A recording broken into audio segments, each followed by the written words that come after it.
Hi again everyone, it's Tim Topham here with another Facebook Live repertoire rap. So these are my overviews of, some of the stuff that I'm doing with my students in regard to music that they want to learn, and some of the best books that are out there that I'm finding. So as you come on the call, as usual, just say hi, let us know where you're from, and we'll get started with the main bit of content. Today is a little bit different to what I've been doing with some of the other repertoire raps where we've been looking at actual music books. Today instead I thought we'd take a different tack because I literally last week had a student come to me with one of these pop songs that he wanted to learn. And so I wanted to actually, rather than look at music, I want to give you some skills and some ideas about how you can teach a pop song, any pop song, without any music at all. So it's like a take on the repertoire rap without the repertoire, written anyway.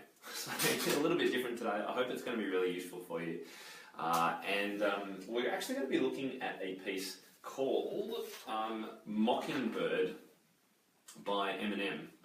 So this Eminem, if you're unfamiliar with him, was quite a popular rapper in, when would it have been? Probably the 90s, I guess. And he's made a lot of quite interesting music.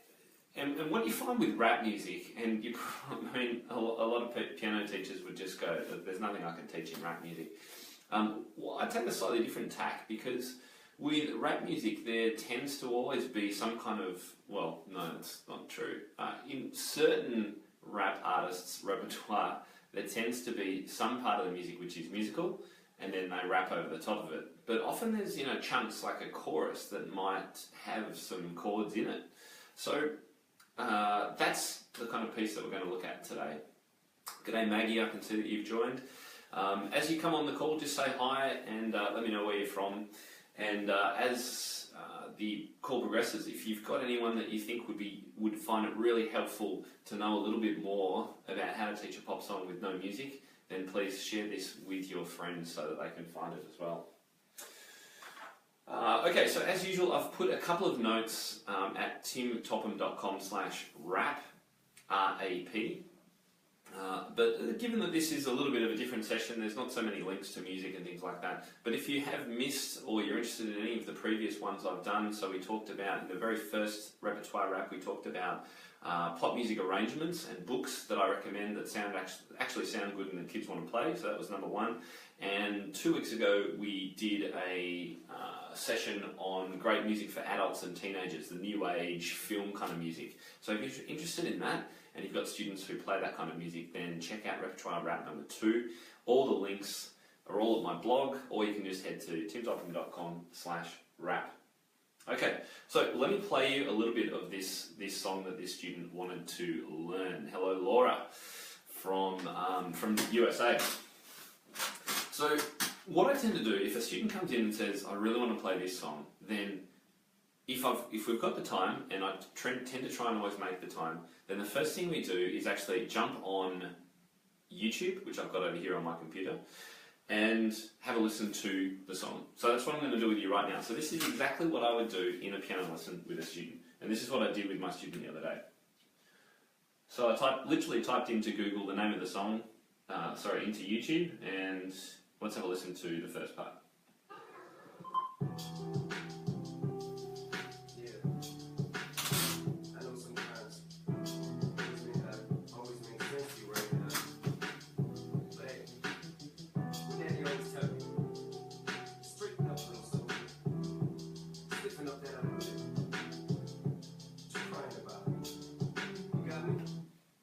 Can you just give me a thumbs up if you can hear that music okay? I can always turn it up or just leave a comment there.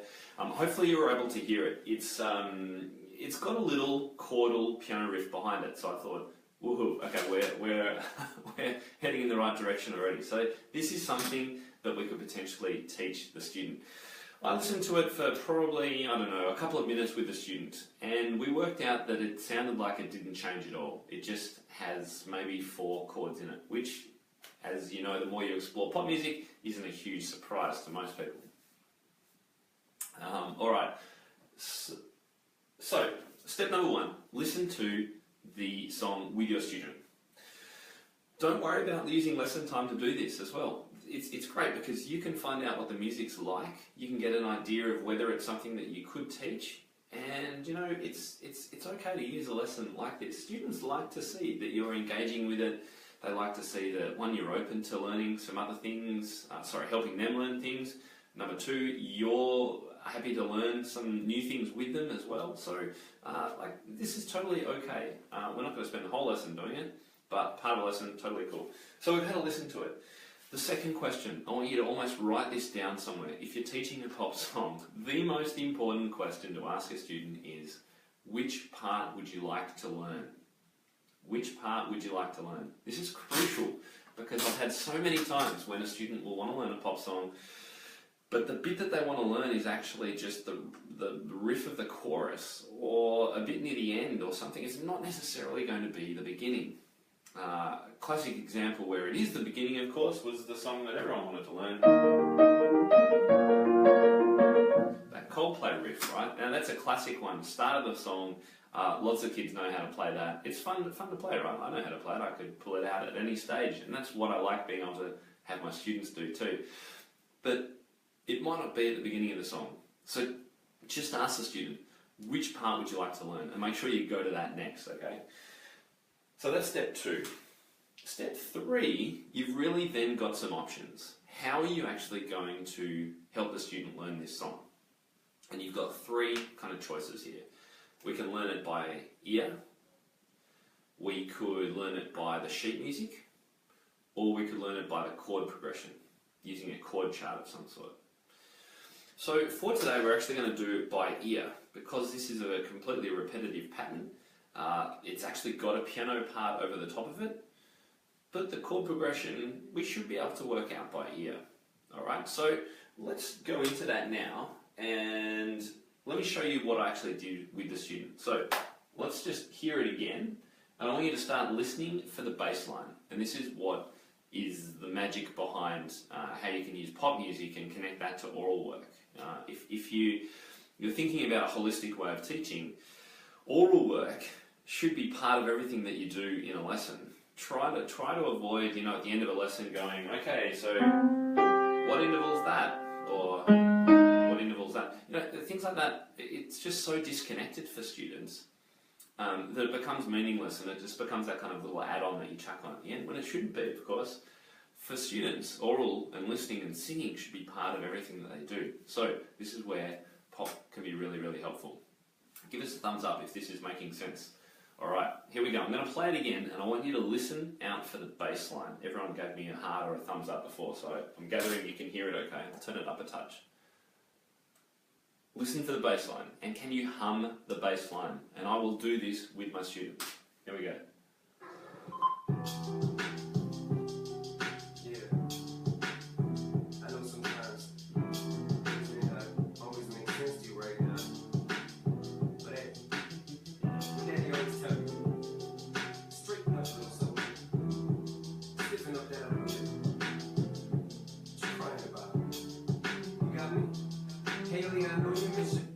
Has anyone got the first note yet?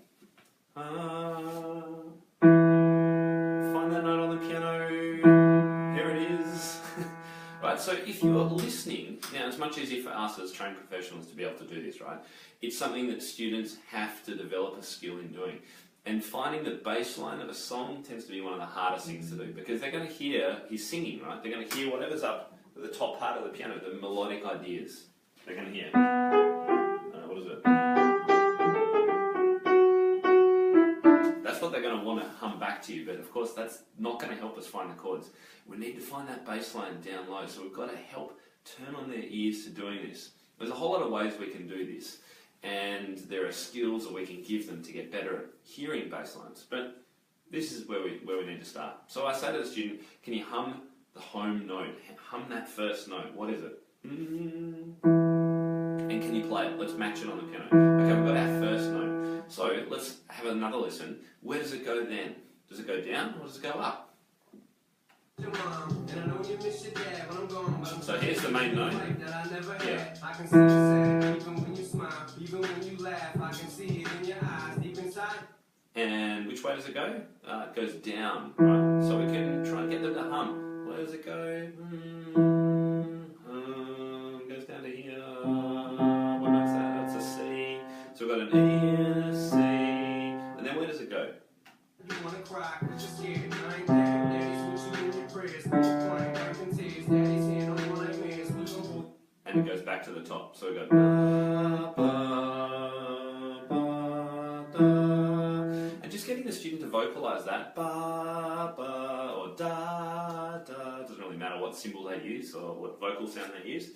But just getting them to sing out loud and then try and match that on the piano, such a golden way of getting this connection between practical piano playing and listening. And that's what we want, isn't it? Yeah. So this is the step that I took with my students. So we found, here's the rhythm and the bass line. We play it down a bit lower.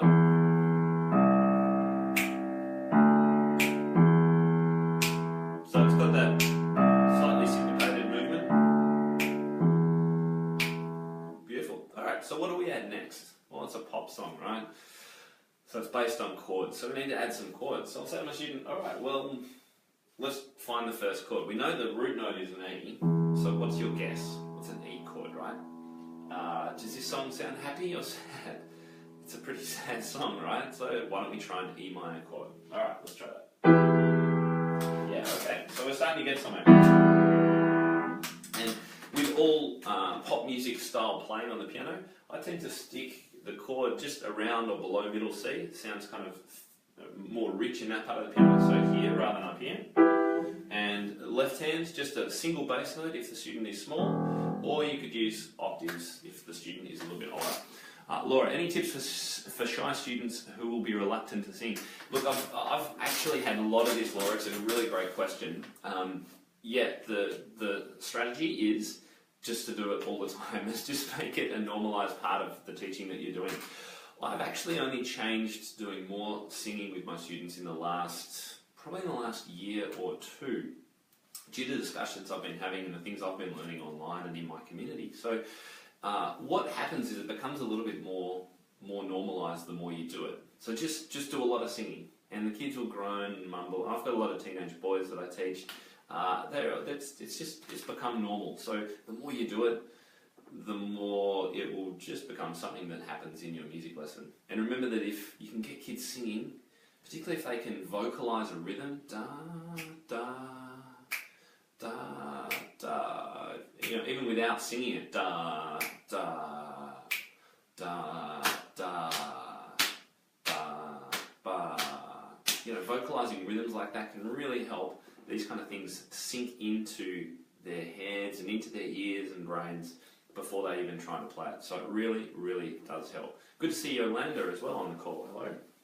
Alright, so we've got the first chord and the bass line. So we can start playing along to the track. So let's push play again. And I'm going to play the first chord and the bass line. Here we go.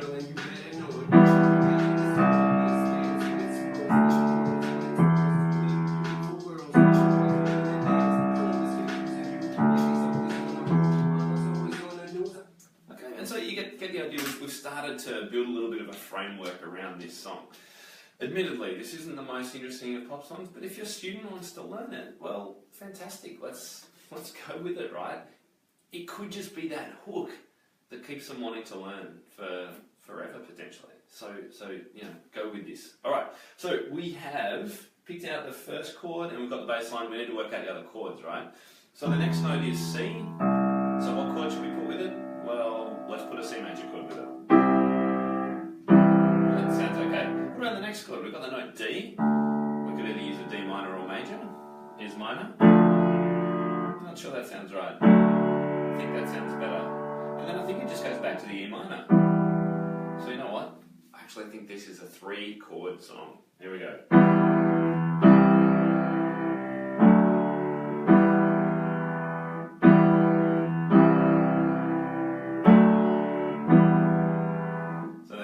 not even a 4-chord pop song, this one's a 3-chord pop song. I'm going to press play, I'm going to play along with those 3 chords. Here we go. I try to keep you sheltered from it, but somehow it seems the harder that I try. Here we go, E minor. Backfires on me. All the way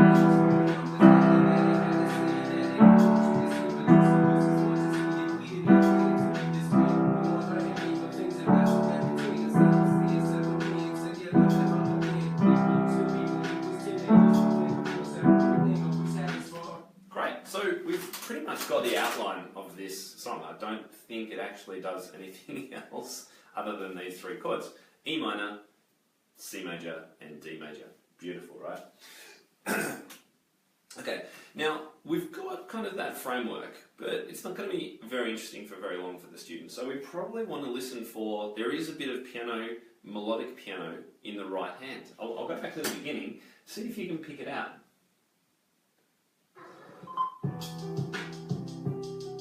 Yeah. Did you hear that? Let's just have one more listen. And then we're going to try and play it. We're going to sing it first, of course, aren't we? Yeah. I know some. Da da da da da da da da da.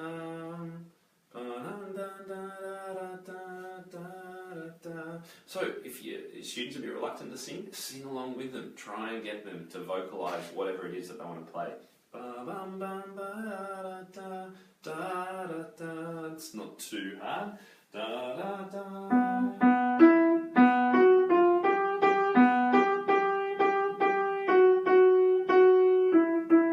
of course, this is where you can start connecting theory and technique with what you're doing as well, because this piece is in E minor, right?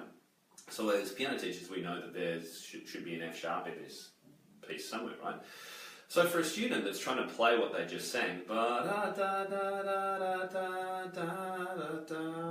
the chances are they'll firstly go straight for white notes. Right?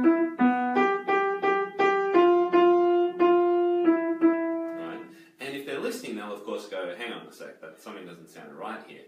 And this is where we can talk about scales and key signatures, because really to enable us to be able to easily play a pop song that we hear on the piano, on YouTube, we need to know the scale of the key the piece is in, right? Because that's going to make things easier. We're going to be able to remember and work out where the sharps are. So this is when I'd stop and say to the student, okay, well, what key is this in? Well, it starts and seems to finish and sounds really set at home on E minor. So I think this is E minor. So depending on where your student's at with level, if they know how to play the E minor scale, they should probably play it a few times now and get used to it. You can also, of course, check out the circle of fifths. I always have this on my piano. The circle of fifths is a great way of showing the interrelationship between all the chords in a particular key. So if I pop over here to E minor, I can see that the most closely related chord is the relative major. That's G major, which we're not using in this case. And then over to its left, we've got C major and A minor. We are using C major. And then again to the right, we've got D major and B minor. So the 3 chords that Eminem is using in this, E minor is the tonic. We've got D major and we've got C major. The 2 chords either side on the circle of fifths. This is why a little bit of theory with this can be really, really helpful. So we can start making those connections between the scale of E minor and the fact that we need to put an F sharp in.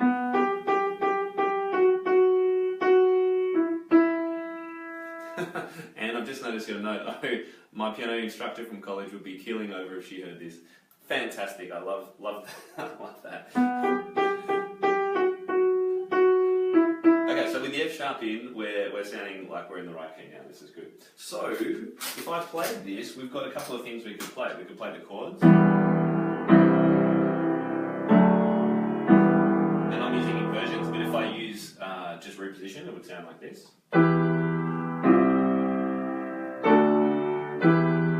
And then maybe we could play the bass line and do the right hand melody.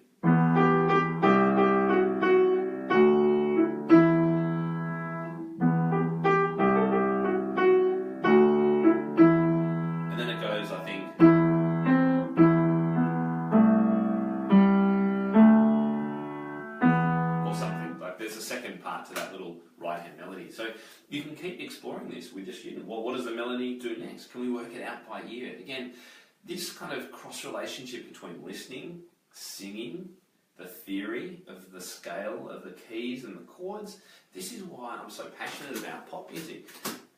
It opens up so many doors of pathways of connecting both with students and with the theory and the oral and all that kind of stuff that so often just gets left when you're looking at just pure repertoire. So often just gets left as something else that you do later on. So really, this is the nuts and bolts of why I love doing this kind of thing with students.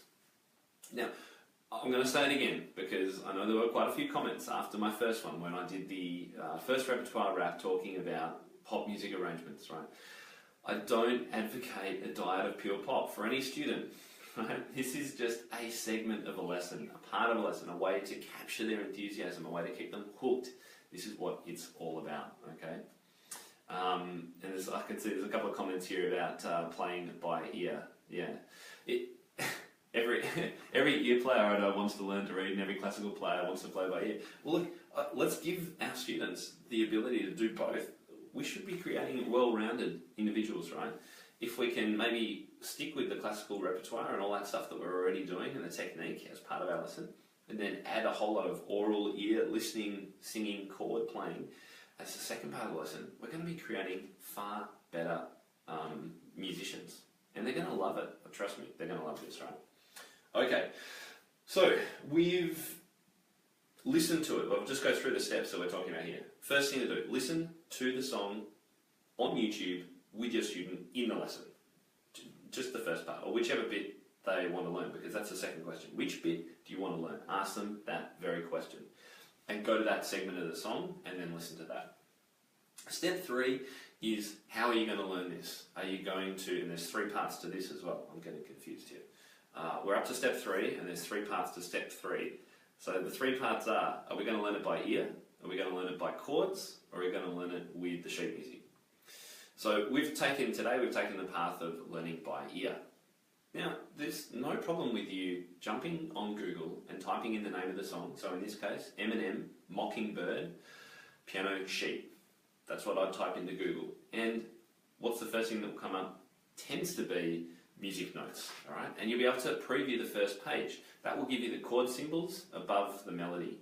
And in fact, in the case of this, and I've put a link at timtopham.com/rap, I've put a link to the actual music notes sheet here. All right, so that can be a great reference. And Kirsten, it's Kristen. Yeah, Kristen, hello, good to see you on the call.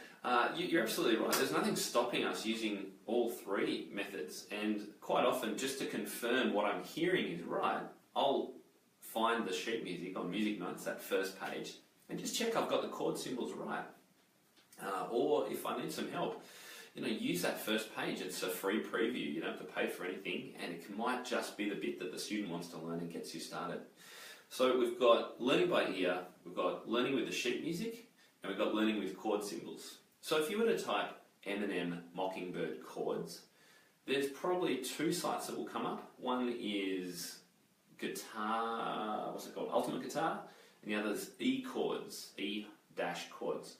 And both of these will give you the lyrics to the song with the chord symbols above. That's called a chord chart. So that's another way to get the chords. But look, I love it. If you can spare 10, 15 minutes, doing it orally is of a huge benefit to your student and will really improve their skills in so many areas of their playing.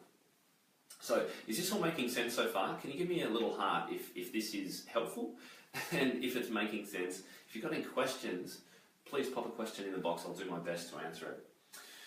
Okay, so we've got up to step 4, and step 4 was to actually try and play what we hear. And that's what we've just done then. So we've played the chords, and we did the melody idea.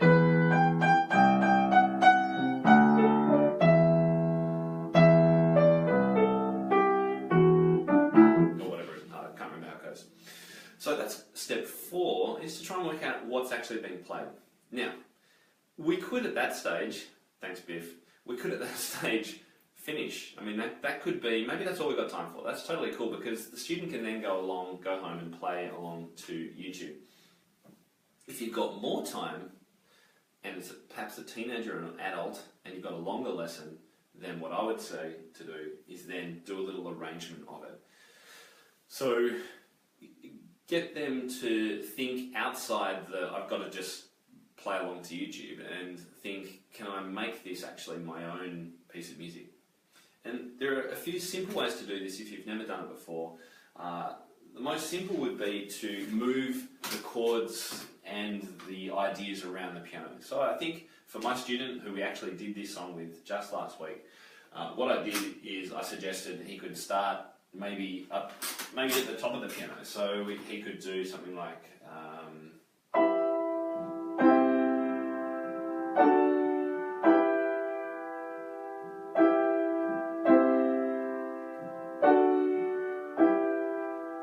so that was just chords up the top. Maybe he could do a little bit of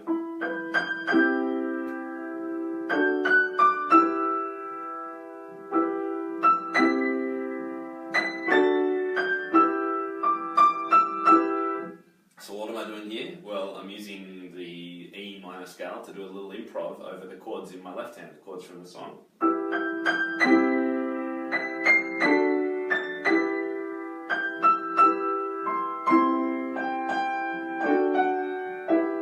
Then maybe he goes down.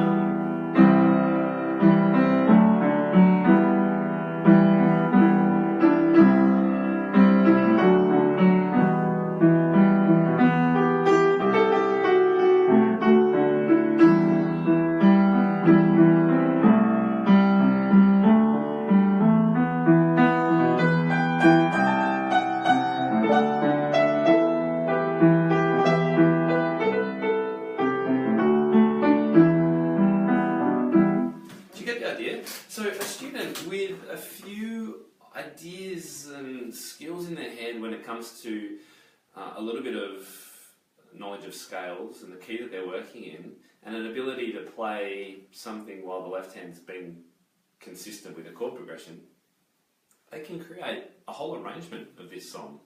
I reckon this is musical, right? This is some of the most musical stuff that you could do with a student.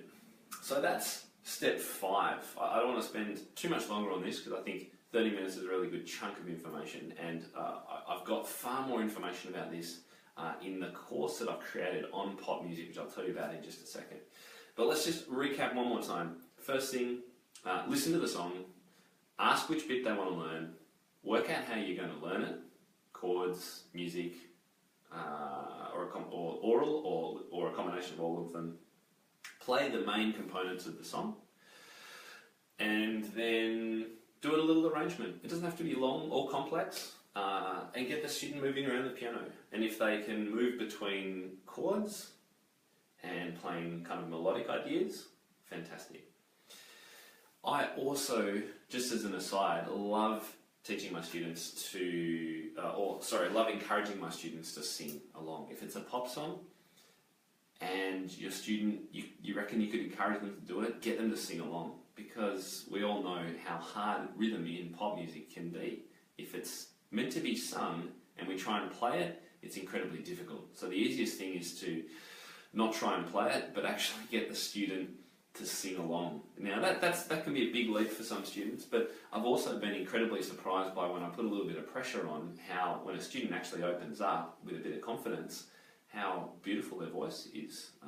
And I'll be sharing more of these ideas later this year. In fact, in May, I'm going to be focusing the whole month on my blog and my podcast on pop music. And I'm going to be also talking in April, so next month, about the pop recital showcase that I did. Thanks to Kristen Yost, actually, and the podcast that we did. I did a pop showcase recital, and I got a number of my boys to sing songs, and it was absolutely brilliant, really, really good. And if I hadn't suggested it, none of them probably would have done it. So get your kids singing as much as you can. I think it's a really great thing to do. G'day, Tom, Donald. Nice to have you on the call from the UK as well. People from all over the world. Totally love it. All right. So let me just wrap up by saying I've actually created an 8-part course on pop music. It's pretty much goes from, if you've never taught a chordal approach, chord progression, circle of fifths, pop songs, if you've never taught any of that stuff before, then I start with a crash course in chords, a crash course in pop, and go through how to create arrangements with your students, how to simplify pop music that's too hard, how to use lead sheets and chord charts, the whole lot. It's an 8-part video series. It's all as a part of my membership. If you're interested in that, you can head to timtopham.com/community and you can get full access to that whole course and all my other courses. The blues course, I've got a new teaching beginners course coming out this month, so lots and lots of stuff there.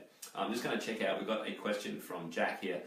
Do you ever veto song choices just because they'd sound awful, however well you try to arrange it? A lot of rap music my kids like just doesn't seem to work so well. Yeah, Jack, I do sometimes, and that's why the first step is always, let's have a listen to it on YouTube. What I find is that I can only think of maybe one student who literally only ever listens to rap and I couldn't really work with any of it. 9 times out of 10, a student that might like a rap song, if you ask them, will also like music, some other piece of music that has more potential. So in answer to your question, yes, I do veto songs. I try not to, but if they're really not going to get anything out of it and it doesn't have the musical and the pedagogical benefit, then there's not a lot of point in pursuing with it. I just say, just enjoy listening to it. It's totally cool. But what else do you like listening to? And get them to come back with a list of a few songs or email you during the week or something with a few ideas. Alright, I'm about to wrap up, so if you've got any final questions, pop a question in the box there. And of course, if you're watching the replay of this, feel free to ask questions either here on Facebook or on my blog, where you can find more details about all of these repertoire sessions that I'm doing at timtopham.com/rap, R-A-P. Now, if this has been helpful for you, please click the share button. I love as many teachers as possible to know about this. As you know, and as you can tell, I'm really passionate about the potential for adding a little bit of pop music to your studio, particularly if a student comes to you wanting to play something. And that's the main reason I do it. I don't often go to a lesson with a student and go, hey, let's learn this pop song, because of course it's a very personal choice. So be open and let students know that, yeah, they can bring something in and you'll be happy to help them with it. And I think you'll get a lot out of it, like I've shown you today. So I hope those 5 points have been really, really helpful. Laura, last question here. What about using YouTube tutorials with the student? Yeah, YouTube tutorials, fantastic. I don't have any problems with students using them. I don't use them with my students though, so I would never do that together in a lesson. However, if they've gone off and learnt a song on a YouTube tutorial, what I'll tend to do when they come back is give them some feedback about how they're playing it. And if they're able to play it fairly successfully, then have a listen to it along with the original recording. I would then encourage them, could they sing instead of playing along? And the next kind of step then, if they've learnt it, is to use your musical knowledge and experience to help them create a piano arrangement of it that they might not have got from the YouTube tutorial, which often just kind of teaches you the basics of it. So that's kind of my approach there. And we know that students are loving YouTube tutorials. Please don't ban them from doing it or anything like that, or discourage it. It's totally cool, and it could just be the thing that keeps teenagers and adult students playing, particularly when they're beginners. So it's, you know, YouTube tutorials are not the devil. They're great. Of course, you know, we can do so much more in lessons with them, but if that's keeping them playing and practicing, totally fine with me. Alright, I'm going to wrap it up there. I do hope this has been helpful for you. As I say, please use the share button if you've got a chance. Give me a thumbs up or a heart if you'd like to share that with me. And the next repertoire rap, so in 2 weeks' time, I'm going back to books, and we're going back to late beginner, early intermediate, no, probably late beginner music actually, around preliminary grade 1 music here.